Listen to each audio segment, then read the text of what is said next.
Bismillahirrahmanirrahim. Assalamualaikum warahmatullahi wabarakatuh. Alhamdulillah, pada kesempatan kali ini kita masih diberikan kesehatan walaupun dalam kondisi COVID-19. Perkenalkan, nama saya Gifari Yusrul Khairizal. Saya berasal dari jurusan Teknik Fisika angkatan 2017. Saya adalah salah satu mahasiswa UGM yang sedang menjalankan KKN di Padukuhan Tirto. Mudah-mudahan materi yang hendak saya sampaikan ini berguna bagi kita semua. Insya Allah pada kesempatan kali ini, saya akan menyampaikan dua hal. Yang pertama adalah materi mengenai kegunaan bahasa pemrograman dalam ekonomi masyarakat modern. Dan yang kedua adalah demonstrasi pemrograman Python dengan tujuan membuat orang-orang yang menyaksikan presentasi ini tertarik pada dunia programming walaupun tidak memiliki latar programming sebelumnya, terutama bagi Karang Taruna Padukuhan Tirto. Ya, langsung saja kita masuk ke presentasinya. Penggunaan bahasa pemrograman dalam ekonomi masyarakat modern. Ekonomi masyarakat modern. Seharusnya di zaman modern ini, cara berpikir seseorang itu bukan lagi hanya mengandalkan bidang keilmuan secara umum, namun ilmu bidang tertentu yang mereka miliki harus digabungkan dengan pengetahuan digital. Untuk pola pikir ini, saya akan bawakan 3 contoh yang akan menunjukkan bahwa betapa pentingnya pola pikir ini. Sebelumnya, saya akan membawakan 2 hal terlebih dahulu. Yang pertama adalah mengenai kegiatan secara umum dan yang kedua adalah perkembangan teknologi. Yang pertama adalah kegiatan secara umum. Kegiatan secara umum itu memiliki prinsip. Prinsip yang diinginkan dalam suatu kegiatan apapun itu adalah mendapatkan hasil yang semaksimal mungkin dan modal yang seminimal mungkin. Karenanya, tidak heran seorang praktisi kegiatan tertentu membuat inovasi-inovasi agar tujuan tersebut dapat tercapai. Dan yang kedua adalah tentang perkembangan teknologi. Untuk perkembangan teknologi di zaman sekarang, semakin keadaannya semakin pesat. Contohnya dalam hal teknologi informasi, dalam hal teknologi internet, atau teknologi-teknologi lainnya. Kemudian kita kembali lagi ke 3 contoh yang hendak saya bawakan. Yang pertama adalah dalam bidang ilmu pertanian berbasis hidroponik. Dalam pertanian berbasis hidroponik, tentu ini adalah kegiatan tertentu yang menerapkan ilmu tertentu. Sesuai dengan prinsip tadi, menginginkan hasil yang maksimal, semaksimal mungkin dan modal yang seminimal mungkin. Tentu harus ada inovasi di sini. Namun apabila kita lihat di secara praktik di dunia nyata, inovasi yang ada di sana adalah inovasi yang didapat dari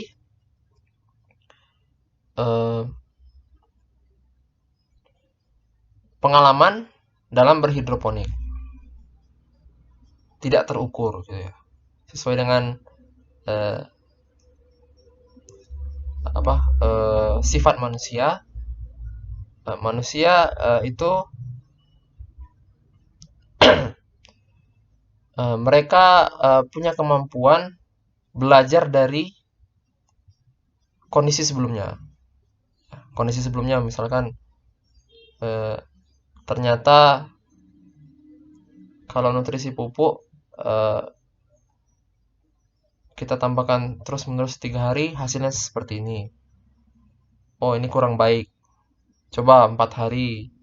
Oh, ini kurang baik. Dan seterusnya. Mereka belajar dari keadaan masa lalunya. Nah, ini pengalaman. Misalkan ternyata mereka mendapatkan sebuah pengetahuan bahwa dalam bertani hidroponik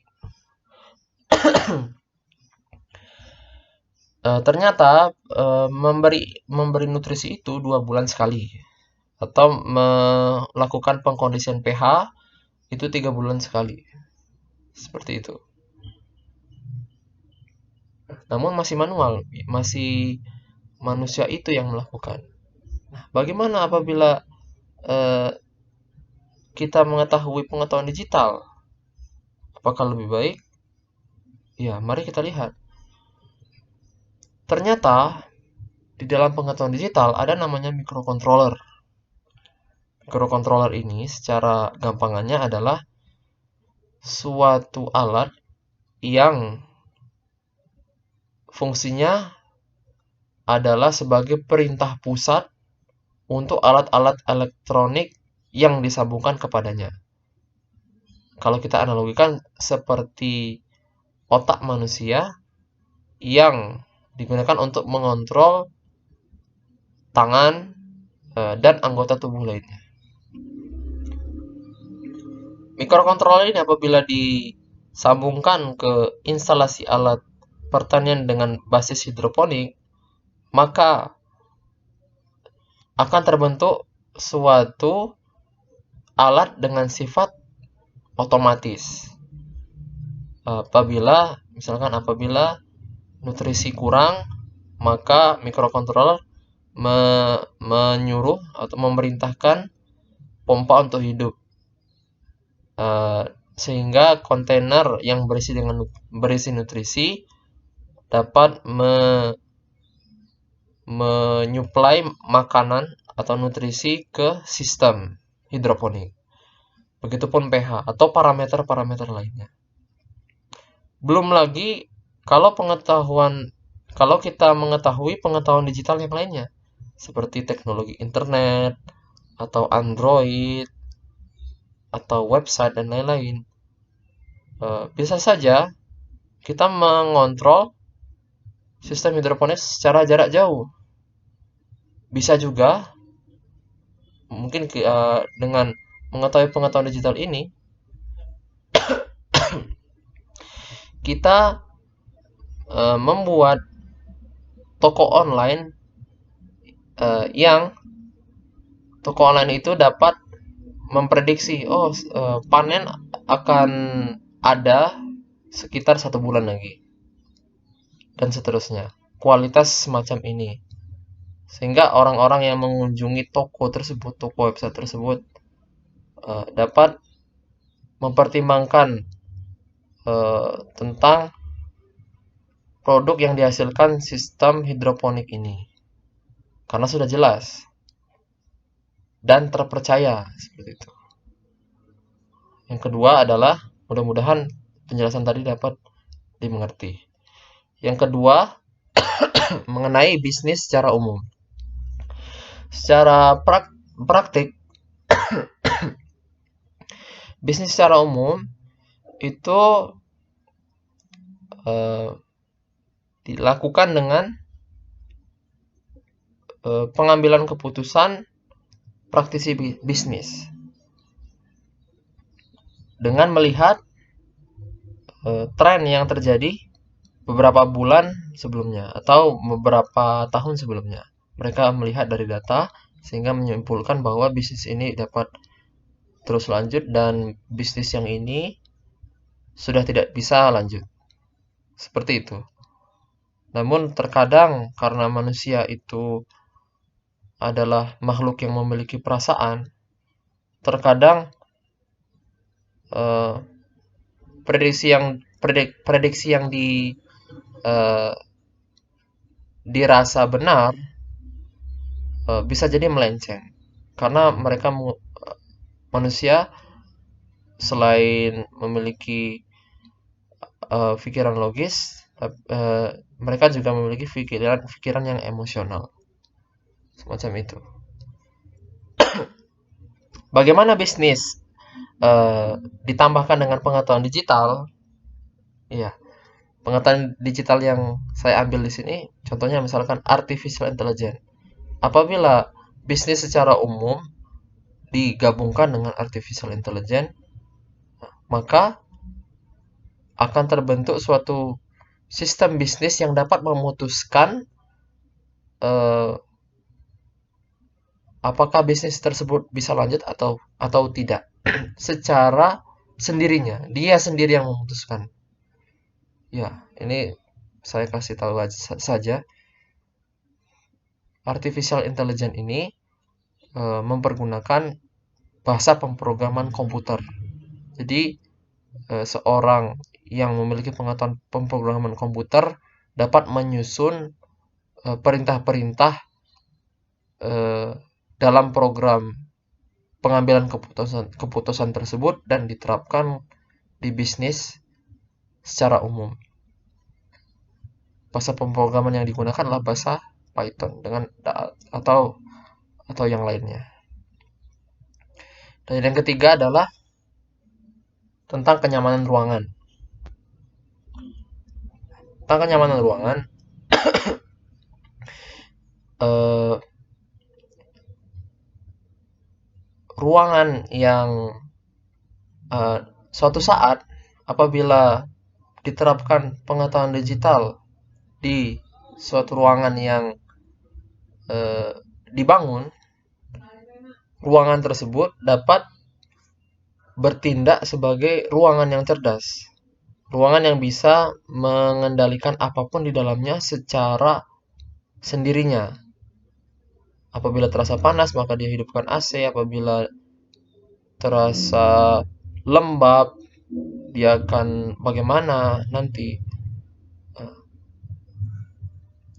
Dengan dengan memasang sensor-sensor ke dalam ruangan, dan sensor-sensor ini dihubungkan dengan komputer, contohnya microcontroller, dan di microcontroller ini ditanam bahasa ke dalamnya, perintah di dalamnya, sehingga terbentuklah ruangan yang cerdas, yang bisa memutuskan hal secara sendirinya. Panas, hidupkan AC, dingin, matikan AC, terang, kalau kondisi lingkungan terang, matikan lampu, kalau kondisi lingkungan gelap, hidupkan lampu, dan sebagainya. Itu contoh yang dapat saya sampaikan. Mudah-mudahan dapat dimengerti. Kita lanjut. Strategi ekonomis masyarakat modern. Ada beberapa strategi ekonomis yang dapat ditempuh oleh masyarakat modern. Yang pertama adalah membuat teknologi. Yang kedua adalah membuat inovasi teknologi. Dan yang ketiga adalah menyediakan jasa. Mari kita lihat satu-satu. Membuat teknologi. Yang dimaksud membuat teknologi di sini adalah teknologi yang sudah ada di masyarakat. Misalkan kita lihat saja, membuat website, membuat aplikasi. Maksudnya di sini website yang sudah umum ada di masyarakat, aplikasi yang sudah umum di masyarakat.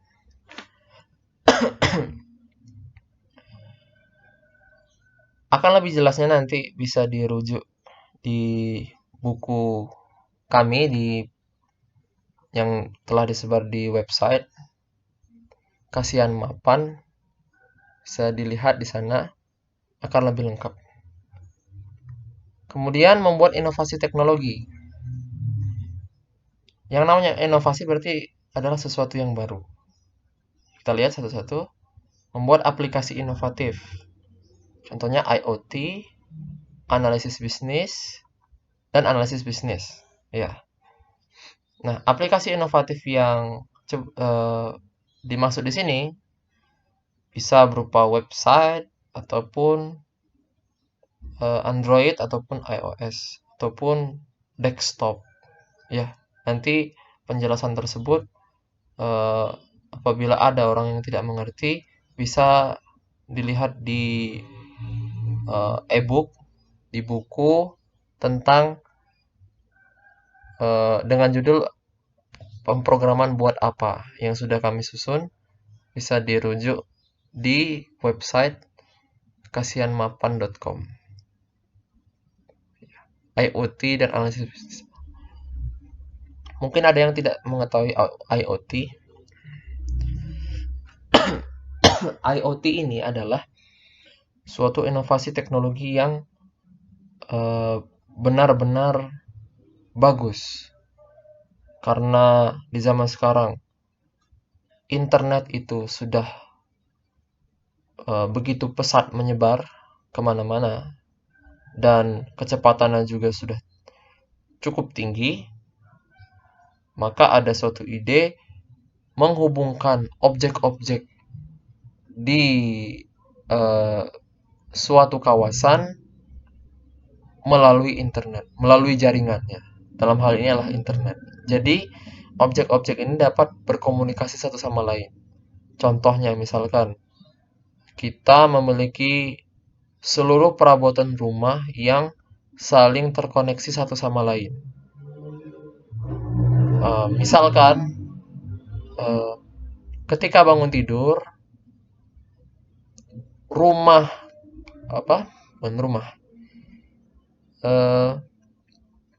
alat pembuat kopi kita menyeduh kopi secara otomatis karena mengetahui kita sudah bangun. Setelah itu, misalkan kita ingin mandi, kamar mandi kita secara otomatis mengetahui kita ingin mandi, misalkan dari kamera atau yang lainnya, dan menyiapkan air untuk mandi. Atau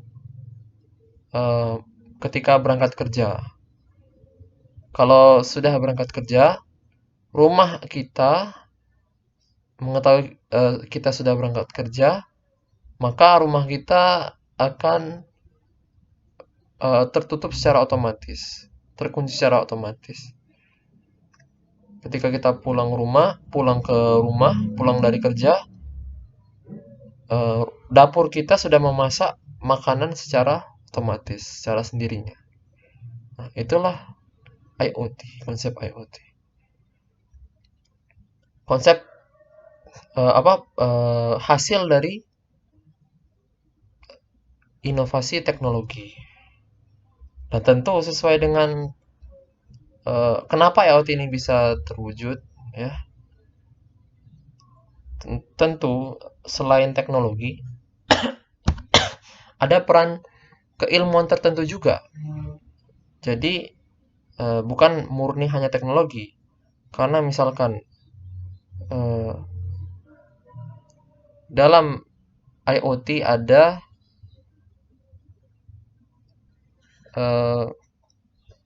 kompor otomatis yang ingin memasakkan makanan.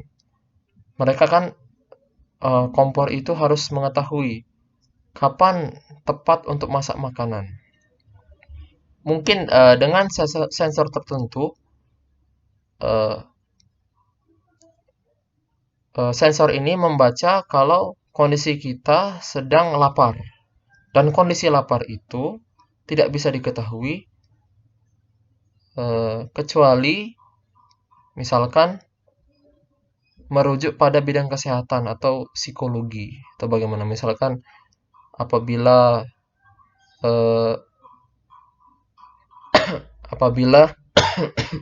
temperatur tubuh sekian maka dia lapar, atau apabila yang lainnya saya tidak tahu.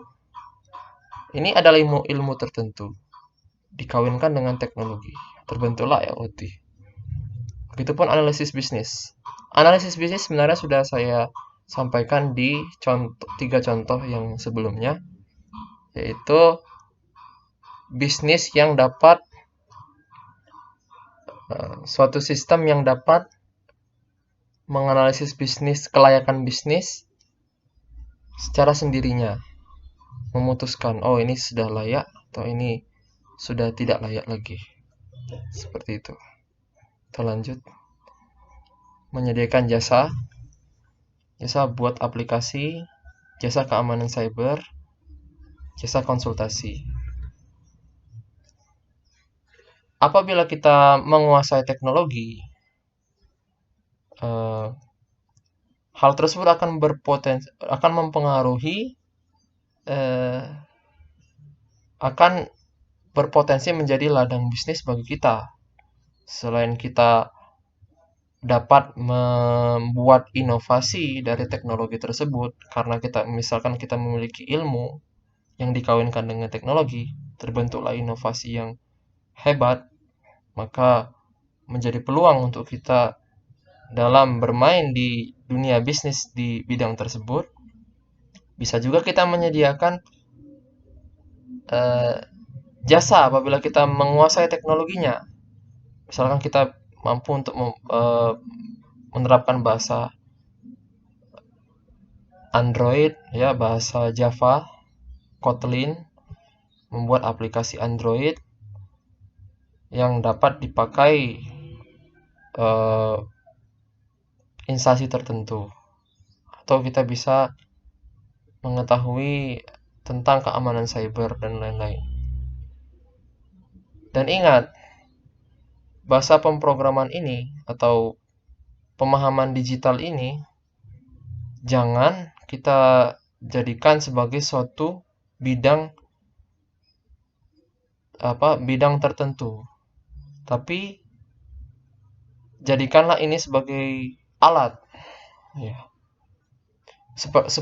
Seperti matematika, dia bisa masuk kemana saja. Seorang analis kesehatan dapat menggunakannya. Seorang pelaku bisnis dapat menggunakannya. Seorang teknisi elektronik dapat menggunakannya. Seluruh orang di bidang-bidang yang berbeda dapat menggunakan pengetahuan digital dan bahasa pemrograman ini sebagaimana mereka menggunakan matematika di dalam bidang mereka masing-masing. Cara sukses ekonomi di era digital. Diulang-ulang lagi, di bidang digital, di era digital, tentu ilmu bidang tertentu seharusnya dikombinasikan dengan pengetahuan digital, karena dengan pola pikir ini akan mendorong inovasi-inovasi itu dapat muncul, sebagaimana yang saya jelaskan sebelumnya. Contoh sukses, Tesla. Orang di dunia ini mungkin rata-rata telah mengenal Tesla dengan mobil pintarnya, mobil yang dapat berkendara, dapat berjalan tanpa dikendalikan oleh pemiliknya. Secara otomatis, misalkan kita mau ke jalan A, maka berikan saja perintah ke jalan A, maka mobil Tesla akan menganalisis jalan yang ditempuh di sana, berapa banyak kendaraan di sana,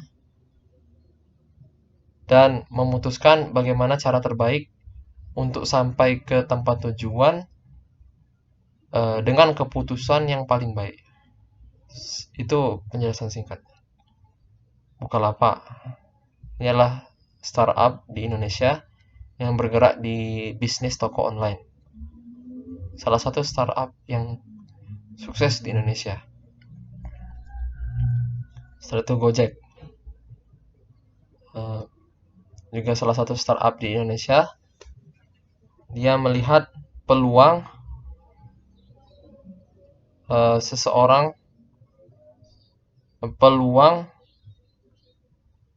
orang-orang yang tidak mau repot dalam membeli suatu barang sehari-hari atau makanan sehari-hari, atau tidak mau repot dalam hal transportasi. Maka Gojek dengan menerapkan teknologi, ya, dapat menjadi startup yang bahkan terbaik di Indonesia. Di mana mendapat pengetahuan digital dari website. Sebenarnya di dalam buku kami sudah dijelaskan media sosial, begitupun YouTube dan bootcamp.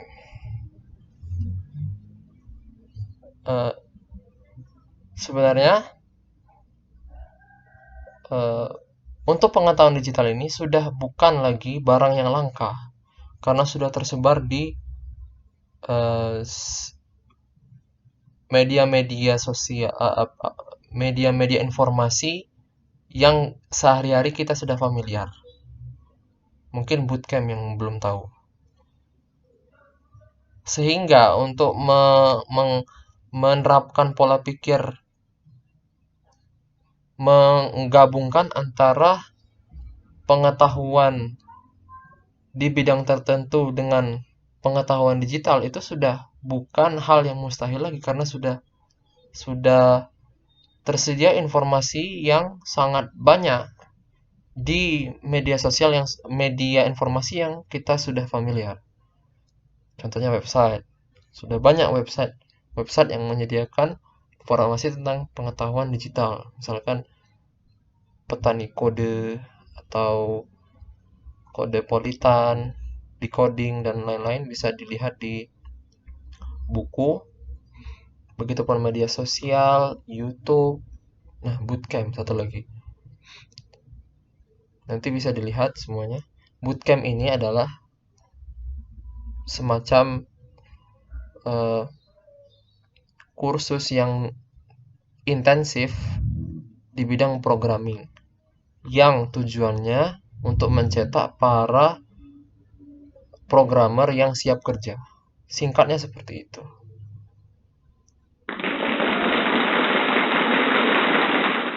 Itu adalah presentasi yang dapat saya lakukan. Kita masuk ke agenda selanjutnya, yaitu demonstrasi pemrograman Python. Ya, kita akan lanjutkan pada demonstrasi pemrograman Python. Perlu diketahui bahwa bahasa pemrograman Python adalah bahasa pemrograman yang mudah dibaca dan singkat. Bahasa pemrograman Python ini memiliki banyak kegunaan. Di antara kegunaan bahasa pemrograman Python adalah dapat digunakan untuk membangun website di bagian back-end-nya. Setelah itu membangun sebuah aplikasi. Setelah itu sebagai bahasa yang digunakan untuk artificial intelligence, data science, deep learning, dan machine learning, ya, dan yang lain-lain. Oke, kita akan coba membuat beberapa demonstrasi di sini. Sebelumnya, bagi siapapun yang tertarik pada bahasa pemrograman Python, silahkan bisa di-download langsung di internet. Tinggal ketik Python, ya. Python. Tinggal klik ini, download. Dan download ini adalah versi terbarunya. Download. Oh, ini sudah pernah, ya. Oke. Sudah, itu caranya. Setelah itu kita akan lakukan demonstrasi. Sebelumnya saya akan memberikan beberapa hal yang merupakan dasar pemrograman Python. Sedikit saja, ya, tentang pemrograman Python. Contohnya untuk mencetak sesuatu. Halo biasanya adalah halo dunia. Ini akan langsung tercetak di sini layar interaktifnya. Oke. Python exercise 1, 2, 3. halo dunia. Pertambahan coba ya. Ini namanya string. Saya tahu sendiri. 1 tambah 2. Oke, 3. Setelah itu ada kalam for i in range atau for yang in. For i in halo dunia. Dunia. Oke, print i. Apa yang akan terjadi? Halo dunia. Ya. Keren kan? Ini juga banyak formatnya. Bisa kita tambah. Seperti ini. Ini namanya tuple. Tuple berisi banyak hal. 2 hal. Hai. 3. Oke, coba kita sini. Sintak. Oh, ini kurang koma. Tidak bagus. Oke.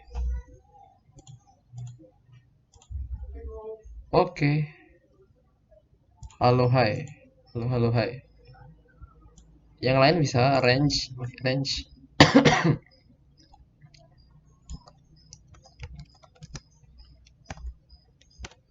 5 misalkan. Dia mulai dari 0 sampai 4. Bisa menggunakan titik bawah juga. Mulai dari 1 misalkan. Sampai 6. Kurang dari 6 berarti. Sebelum 6, 5. Oke. Lagi dengan interval 2. Misalkan ini 15. Nanti terakhir 14, awalnya 1. Oke. Selanjutnya kita akan saya akan menunjukkan tentang percabangan, yaitu if. Misalkan A itu sama dengan 5. If A kurang dari sama dengan 50, maka print benar. Oke. Else apabila salah, maksudnya print salah. Apa yang akan terjadi? Benar. Coba 51. Apa yang akan terjadi? Ternyata salah. Ya. Oke, lanjut ke demonstrasi yang sebenarnya. Tadi cuma pengenalan. Oke, kita cari problem di Project Euler. Project Euler adalah website yang menyediakan permasalahan matematika bagi seseorang yang ingin mencoba menyelesaikan persoalan matematika, tapi bukan dari background matematika. Banyak di sini. Misalkan kita coba multiple of 3. If we list all the natural number below 10 that are multiple 3 or 5, we get 3, 5, 6, 8. Okay. The sum of this multiple is 23. Okay, 23 ya. Find the sum of all multiple of 3 or 5 below 1000. Ini terlalu banyak ya, 1000. Cari yang lain. Bisa sih sebenarnya ini. Kita coba aja ya.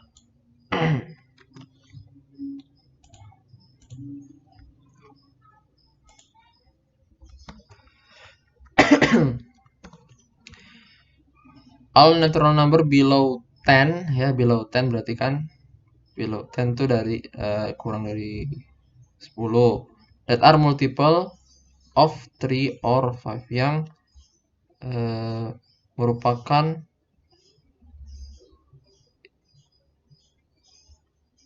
mungkin maksudnya yang bisa dibagi ya, merupakan faktor dari 3 atau 5.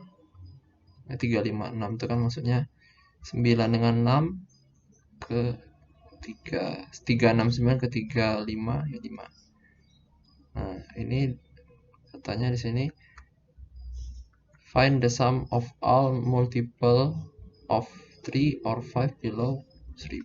Oke. Kita coba dulu. Yang namanya programming ini yaitu banyak metode. Jadi tergantung pola pikir orang masing-masing. Jadi menjadi seorang programmer itu melatih kreativitas. Oke. Kita mesti coba for i in range. Dia kan mau nguji semua nomor, berarti pakai ini for i in range dari 0 anggaplah sampai 1000 ya. Di bawah 1000 kan berarti 1001 berarti kan. Oke. Pastinya dari 1 dong.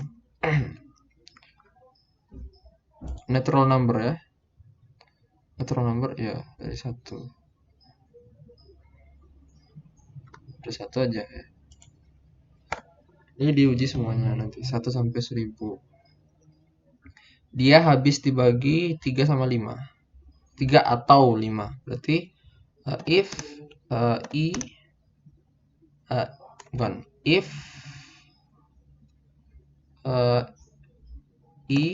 ya benar. If i itu dibagi dengan 3 sama dengan 0 or i modulo ini adalah sisa bagi 5 sama dengan 0, maka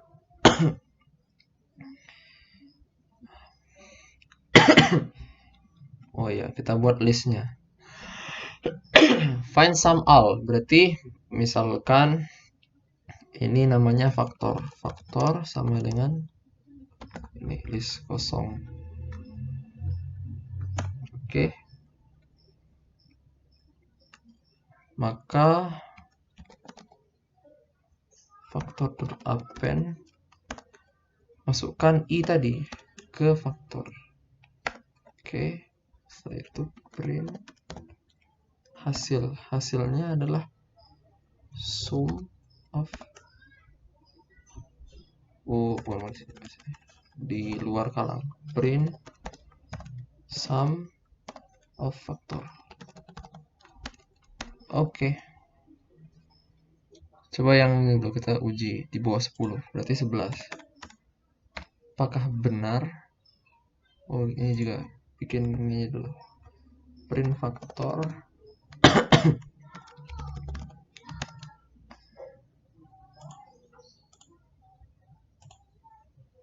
Oke, 3, 5, 6, 9, 10. Wah, 10. Oh, ini kan di bawah 10 kan, berarti 10 dong. Bukan 11.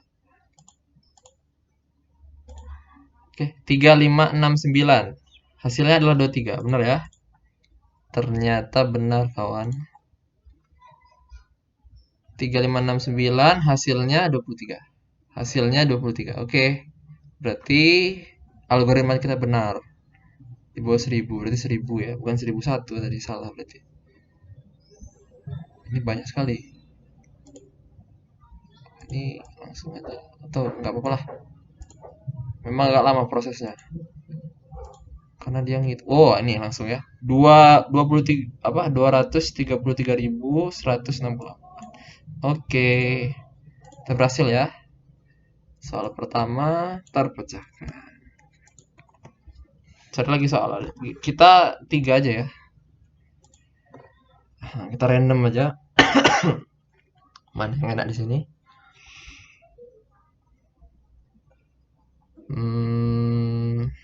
Triple ini aja. Spesial triplet. Oh, ini ya. Triple Pythagoras. Bagi kawan-kawan yang pernah sekolah SD apa? SMP apa SMA? Triple Pythagoras. Saya udah lupa. Oh iya, saya belum ngasih tahu kalau seperti ini itu namanya komentar. Komentar itu tidak diproses di dalam program. Pagar gini namanya komentar. Ini hapus saja. Kita sudah benar tadi. Oke. A Pythagorean triplet is a set of three natural number. Triple Pythagoras adalah himpunan daripada 3 bilangan natural, A kurang B kurang C, for which dimana A kuadrat plus B kuadrat sama dengan C kuadrat. Contohnya 3 kuadrat tambah 4 kuadrat sama dengan 9 tambah 16 sama dengan 25, atau 5 kuadrat ya. There exists exactly one Pythagorean triplet for which A plus B plus C sama dengan 1000. Find the product of A, B, C.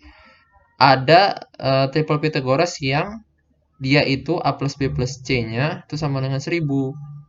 Carilah A kali B kali C. Oke. Coba kita pikir. Berarti A kuadrat plus B kuadrat sama dengan C kuadrat. Ini diuji masing-masing angka. Berarti for I in range dari 0 sampai dia kan 1000 nambah 1000. Berarti logikanya tidak mungkin dia natural number kan A plus B plus C. Tidak mungkin dia lebih dari 1000 kan. Mesti dia ratusan. Dan kalau 500 mungkin cukup. Kalau 500. Ya, kita coba-coba aja 500.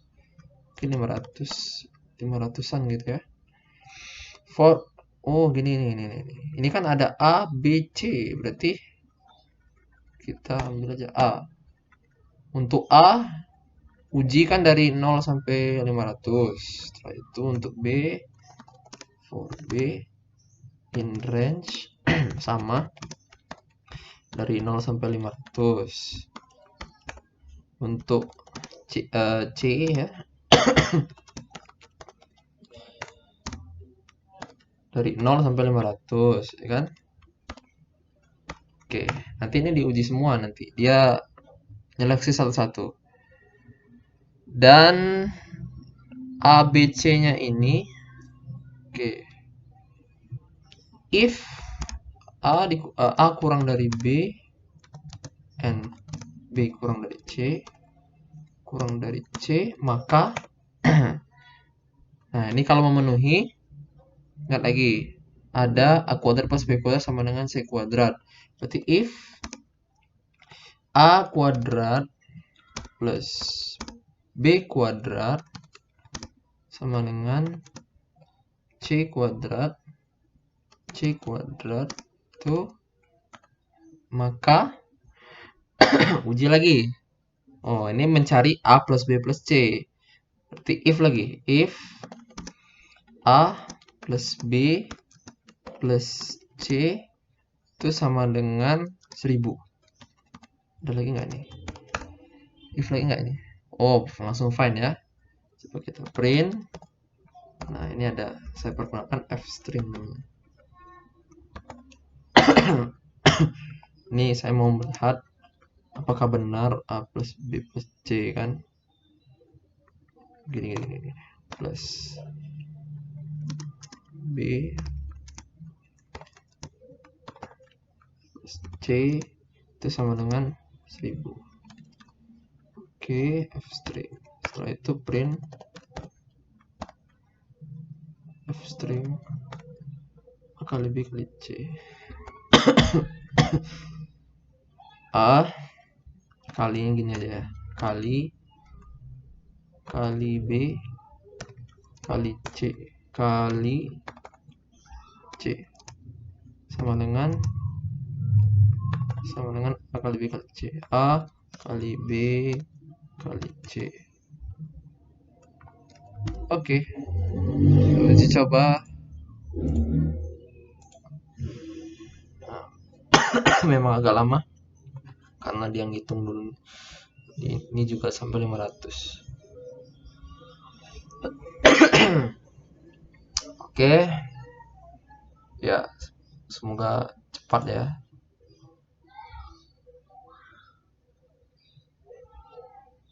Agak lama.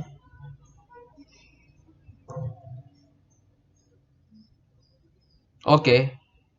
200 plus 3 benar atau tidak? Coba.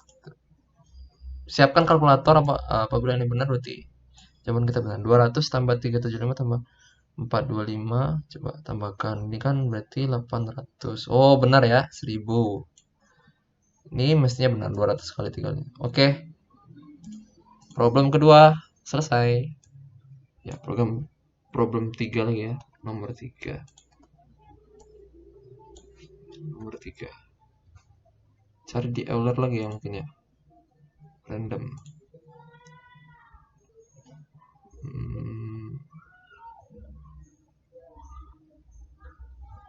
Ini aja Fibonacci aja.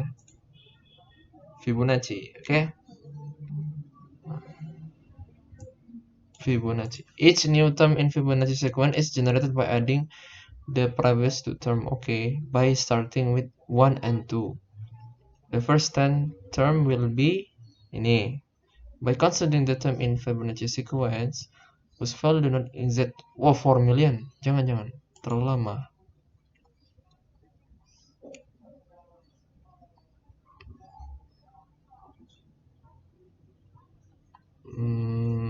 Four digit sum.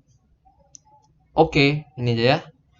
2 pangkat 15 sama dengan ini. And the sum of its digit sekian. What is the sum of digit sekian? Oh, ini bisa. Insya Allah bisa. Ya, insya Allah bisa ya. Komentar tidak akan diproses dalam programnya. 2 pangkat 15 sama dengan 32.768. Dan pertambahan daripada digitnya adalah 3 tambah 2 tambah 7 tambah 6 tambah 8 sama dengan 26. Berapakah penjumlahan daripada digit bilangan 2 pangkat 1000 ya? Ini pangkat ya. Tidak bisa jadi pangkat dia. Lihat soalnya. Pangkat kan? Oke. Kita coba ya. Bagaimana nih caranya? Kalau saya tuh terkadang kalau tidak dapat jawaban, berpikir, merenung. Memang seperti itu seorang programmer. Merenung ya. Nanti terpikir sendiri, oh begini mungkin caranya. Dites, kalau gagal lagi, merenung lagi, tes lagi. Kalau gagal lagi, merenung lagi, tes lagi. Sampai bisa. Jangan menyerah ya. Oke, sekarang 2 pangkat 15. 3, 2, 7, 6, 8. Ini gimana caranya nih? Oh, mungkin pakai kalang cuman dipisah-pisah gitu mungkin ya. For i in range. Oh, bukan. For i in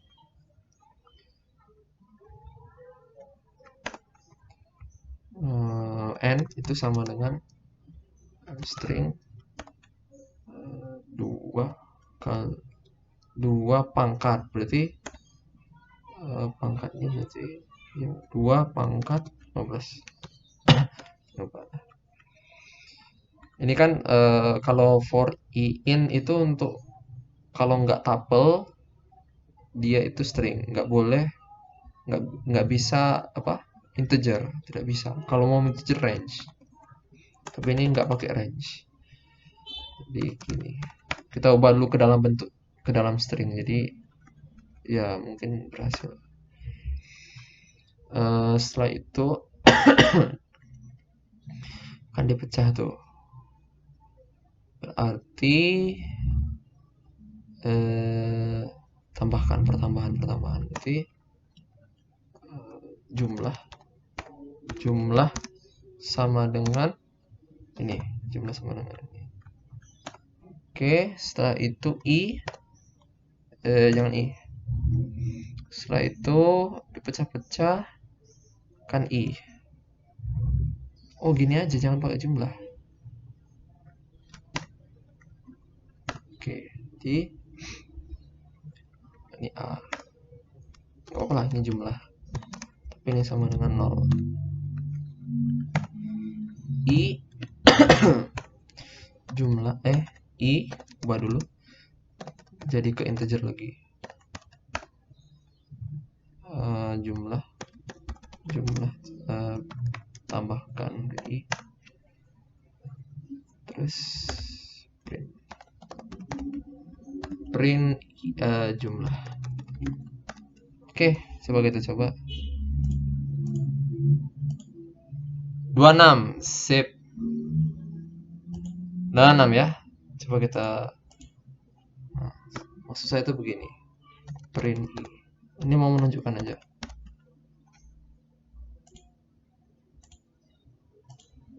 Tuh, 3, 2, 7, 6. Biar lebih indah ya, biar lebih indah.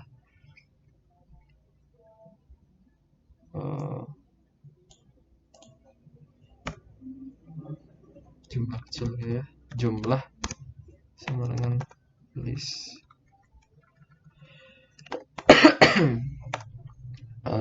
jumlah dot append, masukkan ke I, masukkan I ya. Print jumlah kecil, ini pindahkan ke bawah.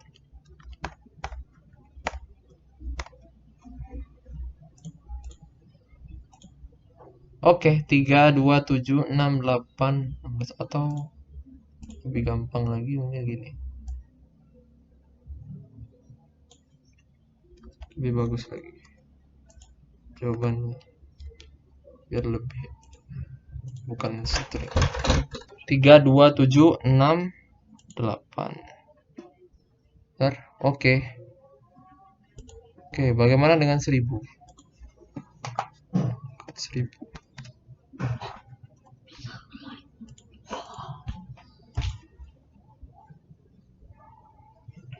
Oke, 1366. Ini adalah listnya ya. Ya, cukup 3 buah contoh. Mudah-mudahan demonstrasi ini dapat membuat kita semua semakin tertarik pada pemrograman Python. Ya, terima kasih atas perhatiannya. Mohon maaf atas kekurangannya. Wassalamualaikum warahmatullahi wabarakatuh.